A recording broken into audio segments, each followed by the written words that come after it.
Holy crap, is that Janet Jackson?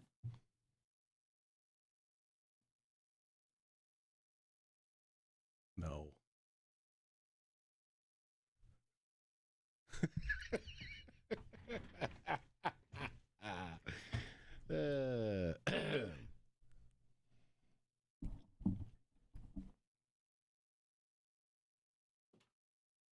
All right, whenever you're ready. And action, off we go. Welcome to Here's Your Freaking Podcast with the Jason Lee and Clark Show. Thank you, as always, for hanging around for the podcast. Don't forget, you can stay up to date all things Jason Lee and Clark Show related by heading over to jlnkshow.com on the podcast today. We're going to talk about what is the acceptable number of sexual partners for your partner. I got to be honest with you, this gets kind of gross because when we start getting up into the older demographics, we get a little more flexible with how many people we've allowed to tap into Meemaw. Oh. You never want to think of your Meemaw as having any other partner besides Grandpa. Nope, and you don't even want to think about that. Nope. We'll talk about how the television and the movies lie to us about sex, how often couples are having sex to feel connected. Hey, there are people out there who have grandmothers that have been with thousands, tens, hundreds, maybe dozens of people. You have no idea of how to know. No. But we like to assume that like the older generations, they were more, monogamous or whatever, They married at 18 and started a family, and they've been together ever since, 50 years. Right. They read the Bible, and they loved the word of the Lord. Right. And the Lord said, you shall take one partner and reproduce many times. And you like to think that Meemaw and Pawpaw, they did that. But she may have really just gotten around town and enjoyed herself, sowed her wild oats. You find out what Meemaw was doing while all the rest of the boys were away at war. Ugh. Well, also, we've got some bad news for well-endowed men later on in the podcast, but let's start right about here. Sexual fantasies, everybody's got them right. New study looked at 50,000 people. And when it comes to sexual fantasies and sexual crushes, they found women are more flexible than men. Oh. That means, like they can pick up a penny off the sidewalk without bending their knees. Yeah, nice. Researchers said that men usually have a one-way street approach, which means they have a strong preference for one gender. Guys tend to stay exclusive. Oh, women might be all over the road a little bit? If you're 100% straight, you're 100% straight. If you're 100% gay, then you're 100% gay. You rarely drift into the middle. Researchers also found they used computerized speed tests to measure subconscious feelings and found that straight women are psychologically more open to the idea of being attracted to women. No. Scientists concluded that female sexuality is like a spectrum with gray areas, while It's male fluid. male sexuality is more like a light switch for a specific gender. So guys pick a side and they stick to it. All right, what's the correct number of the acceptable number of sexual partners in people? New survey found that That's hard because there's the acceptable number for you to tell somebody else, but there's the acceptable number for them to tell you back. New survey finds that 30% of adults say a body count matters when it comes to choosing a long-term partner. You'd like to say that kind of stuff doesn't matter. You're like, who cares? Whatever happened pre-me, who gives a shit, right? That was before me. None of those numbers matter. But then, let's say you fall in love with one of those, OnlyFans girls. They're banging 1,000 dudes in a day. You want to say it doesn't matter, but I bet sometimes on a Sunday night when you go to bed and you're like, well, I wonder how my week's going to pan out. And you look over across the bed and you're like, man, 1,000 dudes did that girl in one day. If you have to worry... And I got turned out for sex tonight. If the number is high enough that you have to worry about your physical safety, I would say then that number's too high, right? Well, I don't know. Who knows what she's got? What do you mean? What do you mean? Like he's going to come back around and beat you up? Well, no, but the odds are pretty good. I'm about to get something here.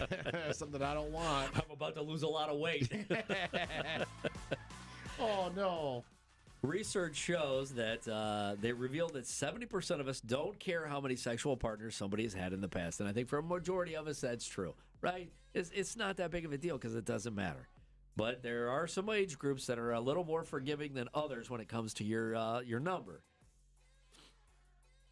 Now, here's the good news. Meemaw, the 65 and older crowd, Most of those 65 years and older, and again, I think this is an age thing because once you get to be a certain age, you just don't give a shit, right? Right. Like if you're, I was like, I lost count years ago. right, like if you're 19, you're concerned about how many, dudes your girlfriend has been with, and you care about how many girls your boyfriend has been with. But by the time you hit about 70, you're like, who gives a shit? As long as somebody wants to get with me, this fucking wrinkly old body, Yeah. I'm cool with you. You could have fucked everybody. I don't care. 65 and up. Most of the crowd says they don't care about body count at all. I think older generations would be more conservative, but you would be almost completely wrong. Well, yeah, because older generations, that's the hippie free love generation. That's Their body count should be sky high. the 16% that do care about body count. What are the acceptable numbers? 84% say doesn't matter, don't care, there's no number. Those that do care, what's the number? 7? It's low, 3 to 5. Okay. I mean, which is great news if you have a grandma because you would like to. You're like, okay, 3, that's a little high. So grandma's 1 isn't so bad. Yeah, right? She's not getting outpaced by her peers that badly. The 55 to 64 crowd. This age group also doesn't really care how many partners their partner has slept with. Of the 15% that say body count does matter. Oh, wow, they're a little more flexible. Of the 15% that say the body count does matter, they prefer how many partners for their partner? 4. 5 to 10. Okay, all right, 5 to 10. They're a little more flexible. The 35 to 44-year-old Look crowd. at you. Grandma, please no. Was it all at the same time? You were from such a small farm town. Where did all these men come from? You didn't have cable. That's what happened. Right. The 35 to 44 crowd. In this group, most likely long-term relationships, raising families. It looks like they're also the most cautious. The 35 to 44-year-old crowd, how many?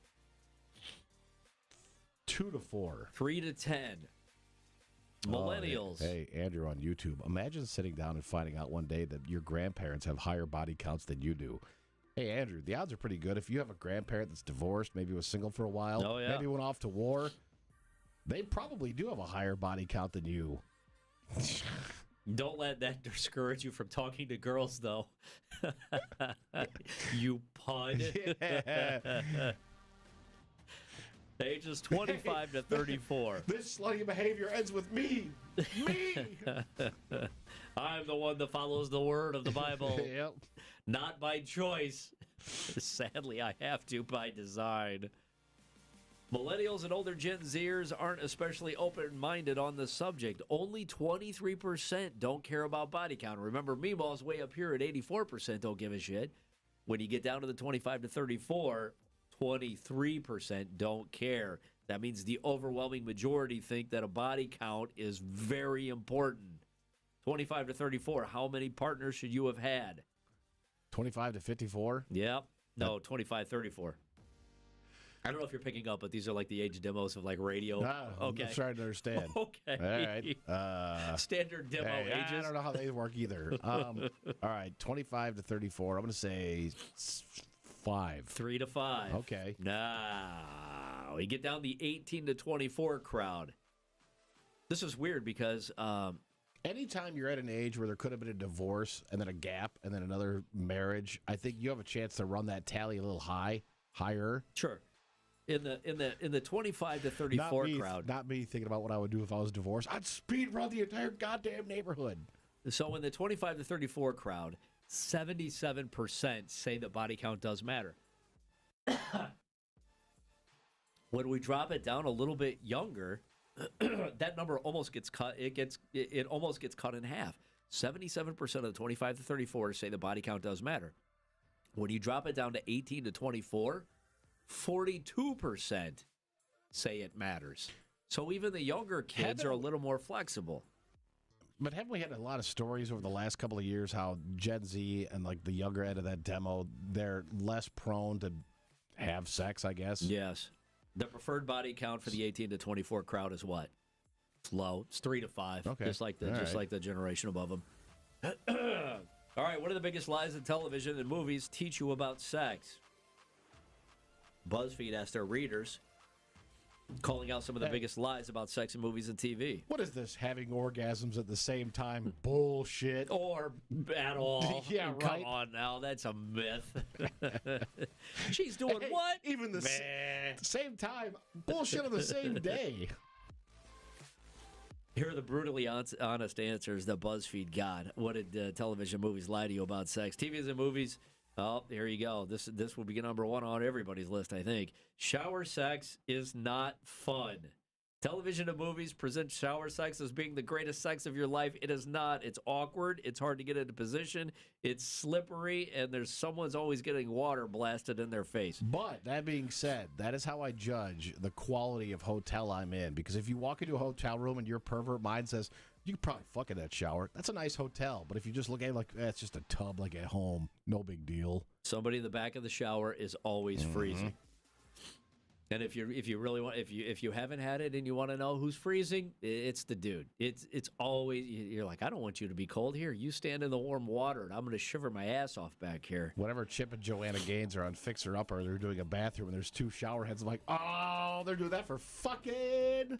One of the biggest lies TV tells us about sex is that women can lie in bed immediately after sex for hours and not get a UTI.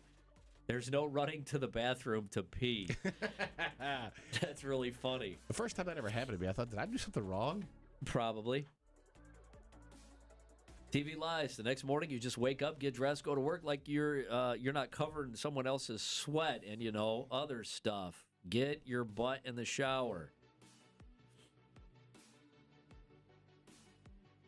Movies lie about sex. Nobody's sweating. Makeup is always spot on.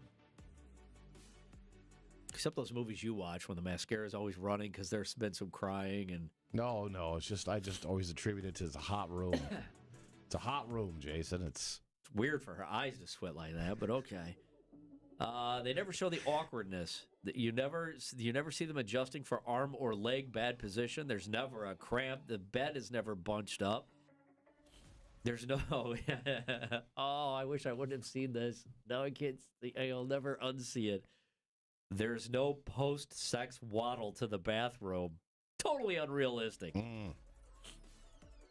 Unfortunately, they lied to you about sex because in the television and the movies, people are having sex as much as rabbits. You guys, I've also never seen a movie where somebody has to deal with that wet spot on the bed.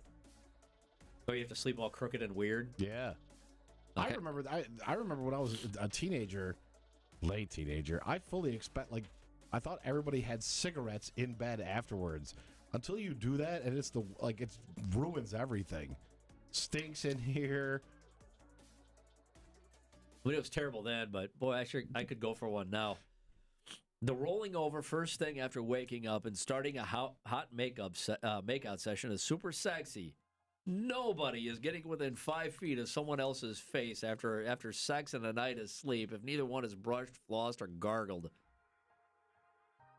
I don't know. Let's get that weird, we're not going to kiss sex going on. Television movies lying to you about sex. Losing your virginity can be awful, awful, awful. Books and movies make it sound like everybody knows what they're doing and it's a magical experience. The reality is nobody knows what they're doing, and there's nothing magical about it. I think it's different if you're losing your virginity to somebody who also is at that same time. But I lost mine to a much more experienced woman. So I didn't need to know what I was doing. There was somebody there to tell me what to do. It was great. She did it once. But she was vastly more experienced. Television movies lie to you about sex. She'd seen more penises than I had, so she knew what she was up to. Stand-up sex. In the movies and television, it appears effortless. And they never have to support the other person. Plus, you get a little bit older, and you realize that you find out that most of the porn actors and actresses, they're all it's just like Hollywood, where they're shorter, smaller people. So if you have the body of a lithe gymnast, you can pull this off. I did not know that. They're what? They're short people? Yeah. I didn't know that. That's why a lot of, you look at a porn actors, the one other myth, too, that I've done some investigating, find out. Yeah, clearly. No, the dicks all look enormous, but a lot of them aren't. They're just on small people. This sounds like a lie people tell themselves. No, he's just a little. I can see you trying to explain this to your wife. Babe, lady, that guy's like 4'8". That dick has every bit of like 4 inches. It's like Tom Cruise could dunk on this guy. Yeah, that's why it looks so big. Tiny. Okay. I'm just saying, they're small people. Television and movies. Everybody has spontaneous sex with strangers without any discussion. I think given how paranoid we all, like, if somebody asked, if you were single and some woman's like, come have sex with you right now, like, you don't even know her name, I'd be like, am I going to get robbed? Is this a Craigslist thing? I don't know. Am I being filmed? Is this a prank for YouTube? Am I 21 or am I 100 like I am now? If I'm 21, I'm a little spooked out. If I'm 100, I'm like, I don't have many years left. I might as well. Yeah, I wouldn't have a problem. Or like somewhere there's going to be like people watching. This is on camera, isn't it? I'm like, oh, this is one of those MTV shows. Couples cuddling after sex in the same spot that they might have made a mess in. You're telling me we're going to cuddle in the wet spot? Yep. All right, how much sex? You never see anybody in the movies cleaning up errant semen either. What is the opposite of errant semen? Well placed, intentionally pointed. How much you sex? You see a guy in a movie like, hang on, I'll give you a moist towelette. Here's an old Motley Crue T-shirt. Take care of this. No, just wing it behind the headboard. I'll get it later. How much sex do couples need to stay connected? The bad news is it's not as much as you think. A professor of human sexuality at the University of Washington has done some research on a satisfying sex life.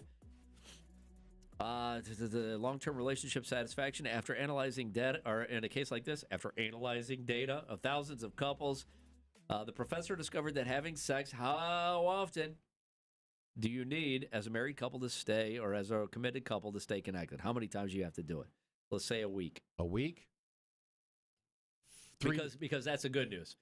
Because we're shitty at math, so it's not, we'll do it by a week, and I'll be like 0.3. That doesn't make any sense. So, you know, there's at least a 1 in here. There's a whole number. Well connected. It's got to be, what, 3 to 4 or 5? 1 time a week. That's it. Okay. When we look at the benefit of sex to a relationship and well-being, it doesn't increase after more than once a week. I mean, I wouldn't go home and brag about it. I mean, you think if we do it once a week, what if we do it 3 times a week? Then we'll be even more connected. No, it's just the same. As long as you do it once a week, it helps keep you connected to your partner. If it's been a week, you're like, oh, man, we're headed for Splitsville. You know, we're going to have to do it twice next week, right? Yep. Roll it over. Yeah, these are like vacation days. Yeah. I'm sorry, but... Yeah. Speaking of rolling over, hi-yo. What do you mean you won't fuck me? I have all these jokes. All right, we have a... Ladies love guys who say, hi-yo! Swing the golf club. Hi-yo!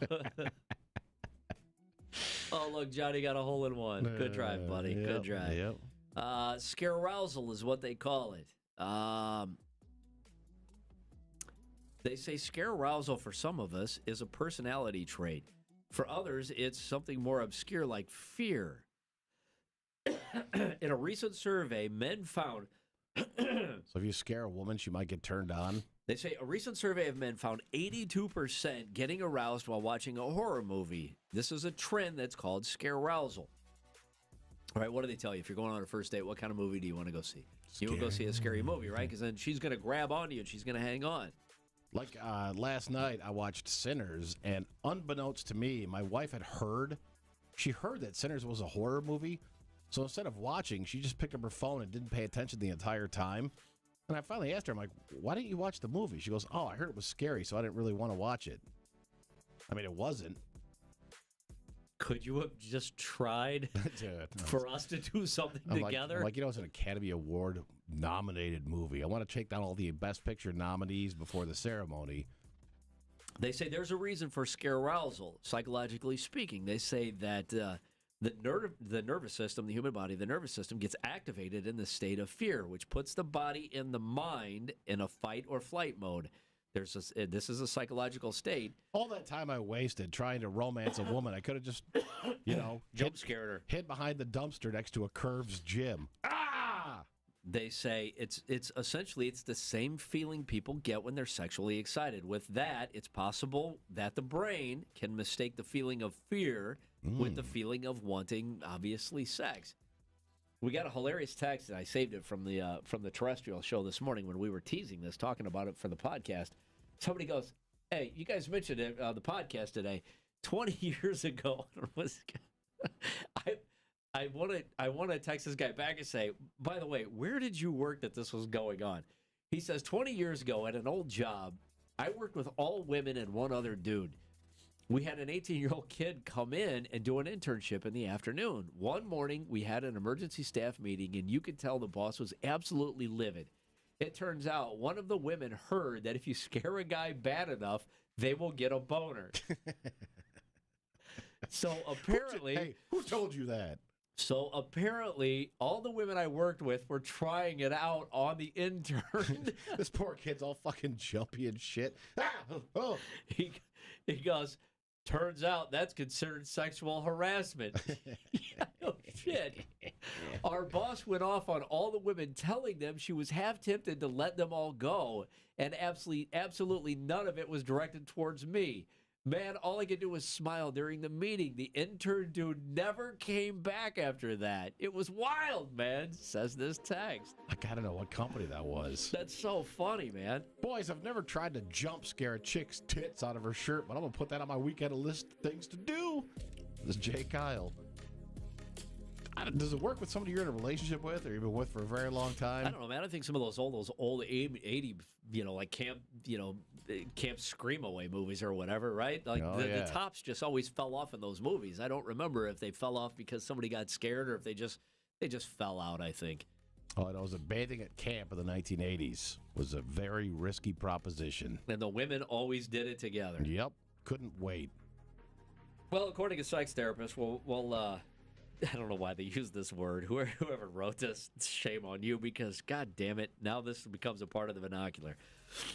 According to sex therapists, this is their words. Having a huge hogger isn't always sunshine and rainbows. Where do these people get their degree if they're using the word hogger? I don't know. It seems the guys packing a little extra down there share the same fears in the bedroom as guys who just have average size equipment. And they may even have to deal with a little bit of extra anxiety. Hey, this is like when I hear about rich people saying they're having a rough go of it. Really? No, living paycheck to paycheck. Yeah. Well-endowed men, yes, indeedly do, struggle in the bedroom. Well-endowed guys report there's extra pressure on them to perform because they're expected, because of that, right, that huge hogger.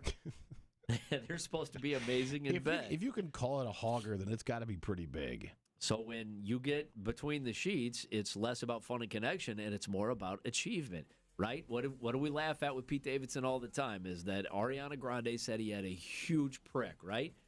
Like and big dick, it was big dick energy. Is that what started it? And that spread across this country like wildfire. Right. And then all of a sudden, everybody knows Pete Davidson has a huge hogger. And then if you saw his stand-up special that he did right after that, the one about his dad dying in 9/11, at the end of it, he addresses it, and he says, Ariana Grande is a very smart woman. She knew what she was doing when she said that, because everybody said, wow, what a compliment. You know, can you imagine one of your ex-girlfriends or boyfriends or, whatever says, yeah, he's got an enormous prick, this guy. You're like, wow, that's flattering that somebody would say something like that about you. But he said, Ariana Grande is a very intelligent woman. She didn't get to where she is because she's dumb. Because she was setting him up for every woman that followed her to expect this jumbo sausage. Whether they get it or not, I don't know. He didn't address that either. But they do say there's a real problem that dudes with huge hoggers have to deal with. Physical pain, as men with extra down there worry about hurting their partner. Again, this is supposed to be about fun and connection, but they feel the pressure. They say guilt rewires the brain, and these guys start intimacy with danger and harm because of it. Well, that could be so hard. So there you go. There's the podcast for this week. Again, stay up to date. All things JLNK. Pity these men. by heading over to jlnkshow.com. We'll see you next Tuesday.